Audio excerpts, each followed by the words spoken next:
The Executive Council of the Federation has approved that the 450,000 barrels meant for domestic consumption be offered in Naira to Nigerian refineries using the Dangote refinery as pilots. President Bola Tinubu also signed the minimum wage bill into law at the Executive Council meeting. In the same vein, AIT's Nwese Ghana also reports that Council said there was no need for the protest as demands by protesters are being addressed by the administration. The Executive Council meeting is holding barely 3 days to the August 1st, 2024 commencement of planned nationwide protests by aggrieved youth over the cost of living crisis in the country. A raft of decisions seen as a way to ease the pain being felt by Nigerians were taken during the meeting. This includes President Bola Tinubu signing the new minimum wage bill of 70,000 naira a month into law and directing the Nigerian National Petroleum Company to supply Dangote refinery with 450,000 barrels of crude oil to be refined for local consumption in what can be termed a historic move. The Executive Council also offered other local refineries like Dangote a lifeline as it directed the state oil company to sell crude oil in local currency within transactions period. The sales of.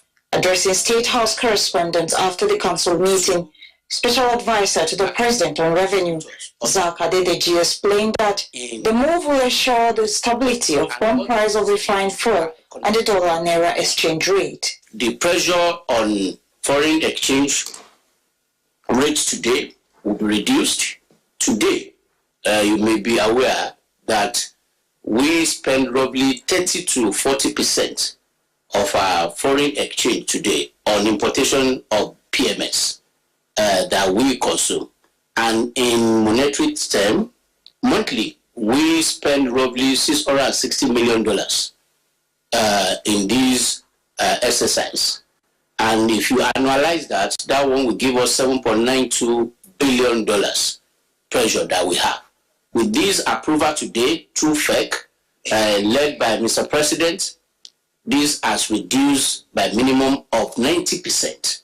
Because what you have today will be this transaction is now done in our local currency, not only with Dangote refinery, for all local refineries. Position of the Federal Executive Council. The Minister of Information and National Orientation, Mohammed Idris, at briefing after the council meeting said provisions are being made for Nigerian youth and Nigerians at large, and those agitating should be patient. It is the view of government that there is really no need for the protest again, because most of those things that the protesters are putting forward are already actually either have been addressed or are being addressed by government. And like we have said repeatedly, this is a listening government. The president has listened to the voices of all those who are planning this protest. Minister of State for Labour and Employment in Kiruka Onyechiocha told State House correspondent the government hopes employers of labour will abide by the new wage regime. Well, we saw in the previous past when 30,000 naira was passed, and up to now, up to today, people didn't pay it. So I believe that this one, following the renewed hope agenda, that people will have to obey this one. The council also made approvals for the Ministry of Works for projects across the country, in health sector, and the Ministry of Justice. But do these new measures meet at least some of the demands put forward by the organizers of the protest? Senate President Godswill Akpabio believes so, and called on those who wish to protest to do so within the ambience of the law. So I want to use this opportunity to call on those who are attempting to foment trouble, that you have a right to protest. It's your fundamental right. It is there in the Constitution, but you don't have a right to destabilize the country. The right to protest should not be turned into a right to unleash violence. It's very clear that people who are already very amorphous, very faceless. So what it means is that people are preparing to loot and go around and do all sorts of things.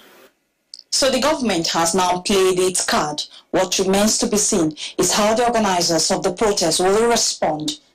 Mwesi Ikono, AIT News, Abuja.